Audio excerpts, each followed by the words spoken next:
A seleção brasileira jogou ontem, todo mundo estava naquela expectativa, né? Antes do jogo, brasileiro sabe como que é, torcendo, fazendo aqueles palpites até de 5, 7-0, outros um pouco mais cautelosos, mas quem entende mesmo de futebol, ele que sempre passa as informações pra gente aqui, é o Marcos Luiz. E a gente vai ter o prazer de falar com ele ao vivo e ele falar um pouquinho desse jogo que aconteceu ontem que deixou toda a torcida brasileira feliz, não é isso, Marcos Luiz? Bom dia! Ô Adalberto, um abraço para você também, um abraço para os amigos da saudade, né? Muito carinho com a cidade de Matão e, é claro, com a expectativa de que o Brasil não somente tenha conquistado a vitória ontem, uma bela vitória, diga-se de passagem, não jogou bem o primeiro tempo, mas no segundo tempo foi um segundo tempo convincente e, quiçá, na próxima segunda-feira a gente também possa conquistar uma vitória e passar para a próxima fase da Copa do Mundo. Acredito que o Tite acabou mudando o seu esquema, é a vez dessa garotada. A gente pôde perceber ontem que um dos mais experientes, o Casemiro, acabou se rendendo à jovialidade da seleção brasileira e, como bom brasileiro que somos, não, Adalberto, a gente acredita e temos fé, na verdade, que o Brasil pode conquistar o Hexa. Acho que é a grande oportunidade do time comandado pelo técnico Tite, que após a Copa vai se despedir do comando da seleção brasileira, Adalberto.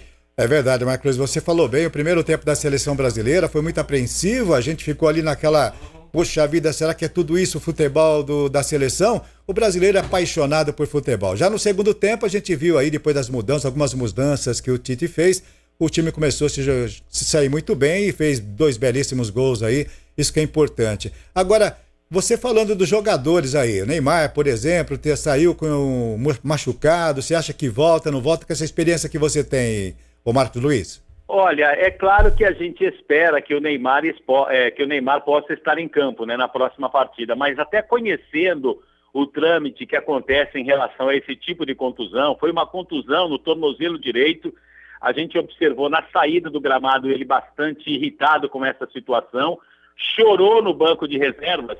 Como brasileiro, aliás, né, o Osmar perguntava pra gente o seguinte, né, quando ele perguntava no placar, no giro do placar, o Osmar falava o seguinte: Marcos Luiz, você vai dar o placar com emoção ou com a razão, né? Então eu vou dar 2 respostas para você. Com a razão, eu acho que o Neymar volta na segunda fase porque o Brasil passa. Agora, na emoção, segunda-feira ele está lá em campo, viu, Adalberto? Bom dia, Marcão, tudo bem? Ô, Daércio, grande abraço para você também, um abraço pro amigo. Grande satisfação tê-lo com a gente aqui, como temos toda semana, mas hoje ao vivo em razão do jogo de ontem e tudo mais, não necessariamente porque esse é ao vivo, depois de um jogo tão esperado, tão acalentado como esse de ontem. Parece, Marcos, que o primeiro tempo dos jogos de estreia de todos os times, quase que sem exceção, tem sido dedicado a diminuir o estresse da estreia e em campo ver onde é que nós estamos, como diz o mineiro, pão covô, de onde eu vim. Aí no segundo tempo os jogos têm sido sempre ou invariavelmente melhores, né, em todos os demais. A Sérvia ontem, ela na minha opinião, Daércio, ela quis intimidar num primeiro momento os brasileiros, né? Tanto que foi um jogo de muito mais força, principalmente no primeiro tempo, algumas faltas desnecessárias, aquela, por exemplo, onde o Neymar acabou sofrendo uma falta, a outra que o Paquetá também sofreu uma falta e o árbitro acabou dando o cartão amarelo para o jogador da equipe da Sérvia. Depois, né, o Brasil soube administrar essa ansiedade que você falou exatamente do início do jogo, conseguiu mostrar o seu futebol. Mas também essa Copa, Daércio, ela está mostrando que não existe mais aquela hegemonia, né, do futebol brasileiro, tanto que os brasileiros que estão vestindo a camisa da seleção brasileira, onde eles estão jogando? Na Europa. Essa que é a grande hegemonia do futebol mundial. E os europeus, né, na minha opinião, acabaram, num primeiro momento, decepcionando. Por exemplo, ontem, né, claro que a gente está falando do europeu, mas ontem, por exemplo, o Uruguai acabar empatando com a Coreia do Sul foi um resultado, para mim, desastroso. Sem falar das questões envolvendo a Alemanha e a própria Argentina, né, equipes que são aí qualificadas para conquistar o título da Copa do Mundo, né, Daércio? Ontem eu vi alguns lampejos aí dos mais jovens, desses meninos aí, que ainda terão mais 2 ou 3 Copas pela frente, se é que vão ter, não sei, ninguém sabe. Ah, com certeza. Mas eu vi alguns lampejos assim. O próprio Neymar ainda joga na próxima com 34 anos. Aí eu te pergunto, né? Você está falando dos meninos, você já pensou, e como bom palmeirense, Neymar e Endrick na próxima Copa ou não? Meu Deus. Já pensou? Ontem eu vi lá por alguns momentos. Desculpe que eu sou palmeirense e me dou o direito de ser torcedor porque eu não sou cronista esportivo, Claro. mas eu fiquei pensando no Dudu ali de vez em quando no jogo. Mas Paquetá, enfim, alguns meninos aí deram aí uns. Ó, tô aqui na vitrine, né? Deixa eu fazer aqui um ziriguidum sozinho mesmo, né? Algumas preciosidades pequenas, mas precisam ser contidas, né? Porque por exemplo, o jeito despretensioso de finalizar no primeiro tempo, o Brasil teve pelo menos 2 oportunidades que foi muito despretensioso, o chute direto pro gol ali na hora de finalizar, coisinhas assim que Que deixaram o próprio técnico Tite irritado. eu Né? imagino.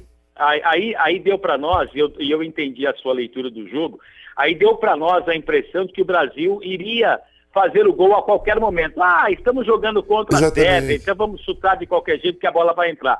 E isso ficou demonstrado, principalmente no primeiro tempo, que o futebol não funciona mais assim, né, Dani? Não, e você vê que as 2 bolas que entraram por absoluta habilidade, precisão e grau de dificuldade para o goleiro, porque naqueles... E a gente observa, né, que os gols eles foram de jogadas trabalhadas. Aí a gente tem que se render ao Tite, né? Porque foram jogadas trabalhadas, e para quem sabe e entende um pouquinho de futebol, como você também entende, a gente vê que tem a mão do treinador nesse tipo de jogada. Quando, principalmente no segundo gol, que foi uma bola trabalhada desde a sua origem, lá com o Casemiro, jogando pelo lado do campo para o cruzamento. E se você for observar, inclusive, quem estava chegando lá no segundo pau, não era o Pombo, né, que a gente diz. O Pombo se antecipou, porque a jogada era para o segundo pau. Tanto que ele, quando matou a bola, ele matou na perna canhota e virou depois no contrapé do goleiro. Então é claramente a jogada trabalhada pelo próprio treinador, aí o técnico Tite, né? No segundo tempo, houve ali um momento que a partir do qual a Sérvia fisicamente demonstrou cansaço e tal, ou então e eu fiquei naquela dúvida, a seleção brasileira fisicamente está muito bem preparada ou a Sérvia que correu demais e cansou? Olha, eu acho que o Brasil sobrou em campo fisicamente, não somente pela questão dos meninos, né, mais jovens, essa coisa toda, mas pelo preparo físico da seleção brasileira. O Fábio Marcindejan, que é uma pessoa que eu conheço, tive a oportunidade de trabalhar quando era setorista do Corinthians e ele estava lá já desde a época do técnico Carlos Alberto Parreira, e depois foi com o Parreira para a seleção e agora com o Tite. É um treinador muito bom gabaritado, né? Um treinador que tem o conhecimento da preparação física. Então, graças ao Fábio, com certeza, a seleção brasileira sobrou em campo fisicamente. Eu vou mais nessa segunda linha, e o Brasil está muito bem preparado do que em relação à Sérvia ter cansado. Interessante que houve, depois disso e nos últimos 15 minutos, teve tanta substituição e parece que você tirava uma estrela e botava outra no lugar. Negócio... Mas aí como é que você, por exemplo, tira um, entra o Pedro, não é? Aí tira outro, entra Gabriel Martinelli. Aí como é que você vai explicar? E outro detalhe, né? Deu para nós a impressão de que o Tite tem a consciência do que está acontecendo, que essas modificações, elas serviram na gíria do futebol para oxigenar o time. Aqueles teoricamente mais cansados foram sacrificados, né? Ou seja, sacrificados quando a gente diz, acabaram por deixar o gramado, foram para o banco, e aí ele oxigenou o time, colocando mais gás, colocando jogadores com a mesma capacidade técnica, mas menos desgastados. E o Brasil conseguiu manter a mesma linha de raciocínio, Daércio. Ontem à noite o Tite se esforçou. O Tite, que é comedido e muito cuidadoso como que fala, ontem ele falou deliberadamente de uma forma tão taxativa: podem contar com o Neymar. Mas ele falou assim de um modo muito definitivo e tal, diante das dúvidas da contusão e tudo. Eu senti firmeza ali, porque o Tite não é de ficar tão afirmativo, assim, tão taxativo. Mas são duas interpretações, né, Daércio, que a gente pode trazer nessa declaração aí do técnico Tite. Primeiro, que emocionalmente ele não pode abalar o time. Se, por exemplo, ele vier a público, né, e dar a seguinte declaração: olha, vamos observar a evolução da contusão do Neymar para ver se podemos ou não contar com ele na partida da próxima segunda-feira. Emocionalmente ele derruba o time, né? Até pela questão da idade dos jogadores, embora a experiência dentro de campo ela existe. Mas também, por outro lado, tem a própria intenção do treinador em contar com o seu maior astro, porque o Neymar hoje é o cara da seleção brasileira. Você ontem, junto com todos os brasileiros, a gente pôde assistir a entrada da seleção brasileira e os garotos que lá estavam, qual atleta que eles procuravam? Era somente o Neymar. Eles iam lá, tocavam no Neymar, então o Neymar é o grande astro. Então existem duas interpretações, na minha opinião, nessa declaração do Tite. Primeiro, a questão emocional. E segundo, que ele acredita nos médicos da seleção brasileira, Daércio. Vamos fazer um exercício de imaginação. Jogamos contra a Sérvia, acho que não subestimamos a Sérvia, e isso foi muito importante. Mas jogos muito mais difíceis virão. Claro que a seleção também tende a melhorar mais ainda. Mas quase certeza que vamos enfrentar outras seleções aí também que mostraram todo um poderio. Daí eu pergunto, assim mesmo podemos considerar o Brasil um grande postulante, afinal, pelo menos? Eu acredito, não pela questão de ser brasileiro, mas pela questão dos jogos que eu pude assistir nessa Copa do Mundo. Por exemplo, o Brasil, em avançando para a próxima fase, vai enfrentar o grupo que está a seleção de Portugal. Aliás, diga-se de passagem, Portugal também venceu, né? Então, eu acredito que o Brasil, depois dos próximos 2 jogos aí do Brasil, teoricamente, né, porque o futebol não é uma ciência exata, teoricamente dá à seleção brasileira a condição de passar para a próxima fase.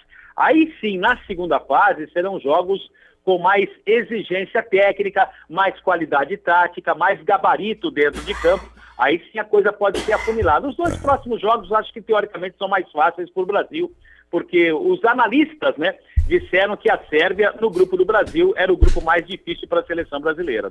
Há pouco eu comentava aqui das diferenças de estilos, né? Então eu usei como parâmetro a Espanha, o tipo de futebol que ele joga, que é muito coletivo e beira a perfeição, né? Sim, uma coisa quase que um jogo de videogame, eu tenho dito, sabe? Como o time avança, como ele se organiza para tudo e tal.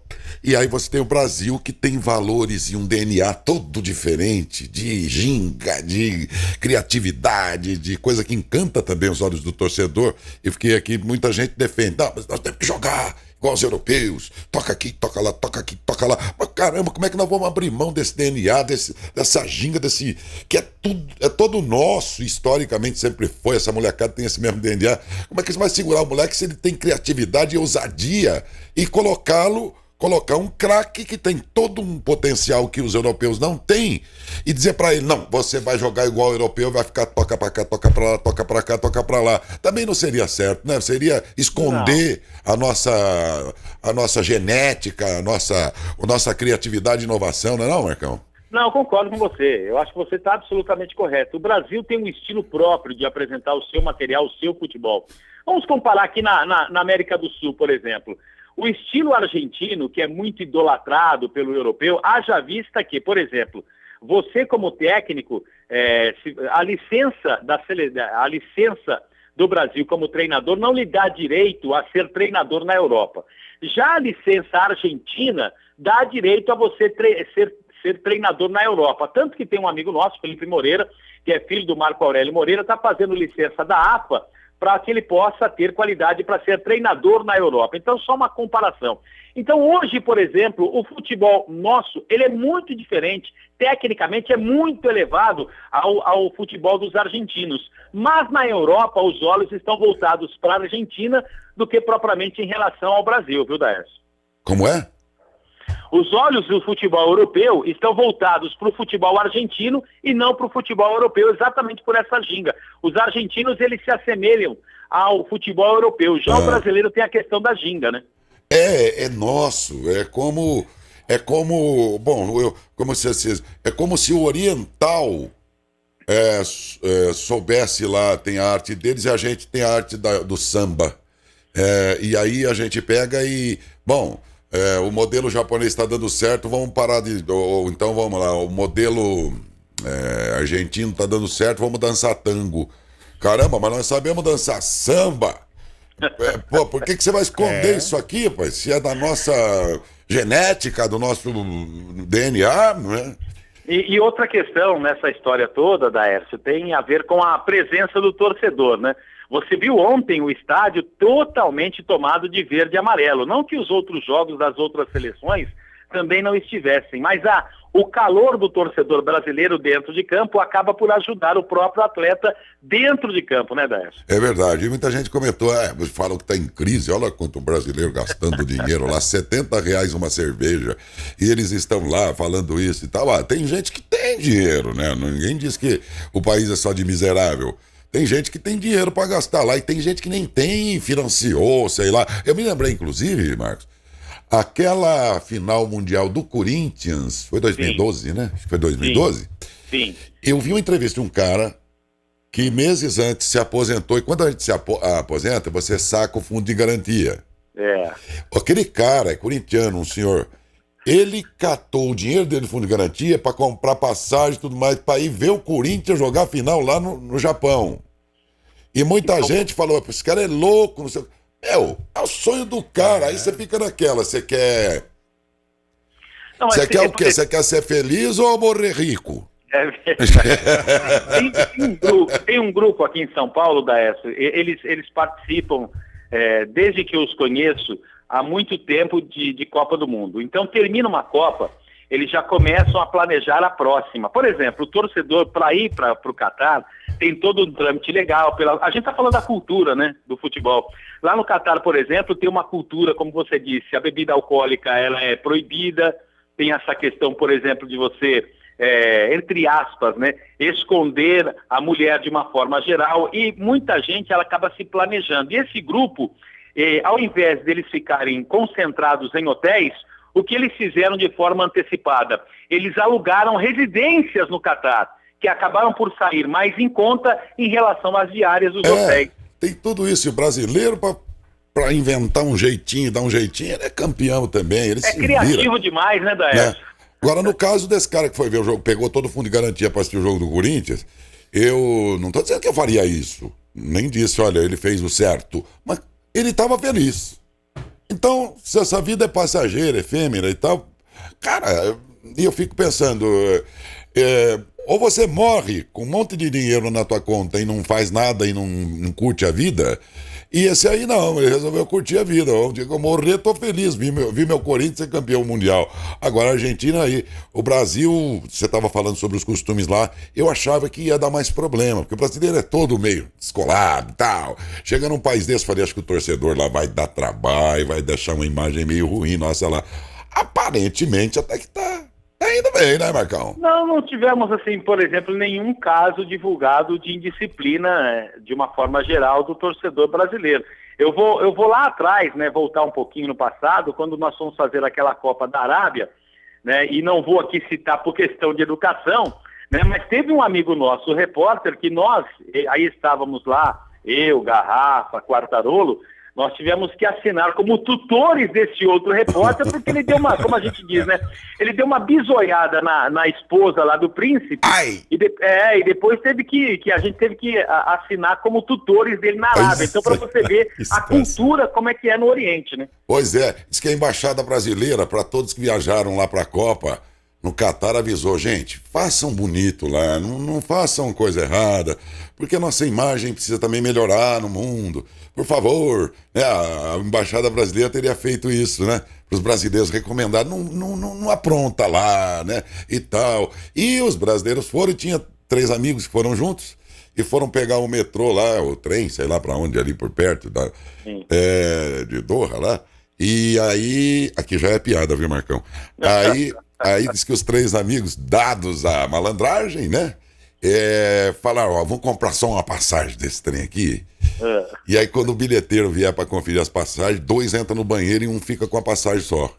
Certo. E nós vamos revezando, porque cada vagão tinha um guarda lá, e o cara depois ia perceber, mas então se revezasse entre os 3, tudo bem.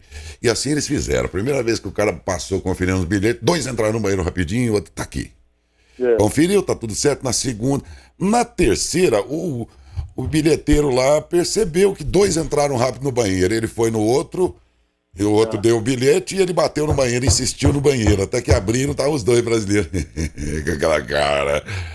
E eles não tinham comprado, né? Aí um chamou a atenção do outro, rapaz, isso vai dar polícia. Nós vamos deixar a imagem ruim do Brasil. O que nós vamos fazer agora? Acharam uma saída rapidinho, Marcão. Qual era? Cataram uma camiseta azul e branca que eles tinham. Empunharam como se fosse bandeira e os três passaram pelo vagão do trem gritando: Argentina! Argentina! Argentina! Eita, brasileiro não presta mesmo, não tem jeito, né? Não tem jeito, a criatividade é muito grande na época. Ô Marcão, foi um grande prazer falar com você. Gostaria muito de tê-lo em outros jogos aí, também ao vivo de novo, para um bate-papo aqui. Não, estou aqui à sua disposição, Laércio. A hora que você precisar, né, pode ligar que a gente está aqui sempre à disposição, independente do nosso trabalho também com você em relação aos clubes de São Paulo. Aliás, não tem muito o que falar em relação aos clubes, a não ser uma pequena movimentação de bastidor para a próxima temporada. Mas estou aqui à sua disposição, Laércio. Poxa, será um grande prazer, inclusive abraçá-lo amanhã pessoalmente, se Deus quiser. Um grande abraço, viu, Marcão? Se Deus quiser, Laércio, amanhã estaremos juntos. Um abraço a todos vocês e aos ouvintes da saudade. Muito obrigado, Marcos Luiz. Ei, Marcos Luiz, grande repórter, né?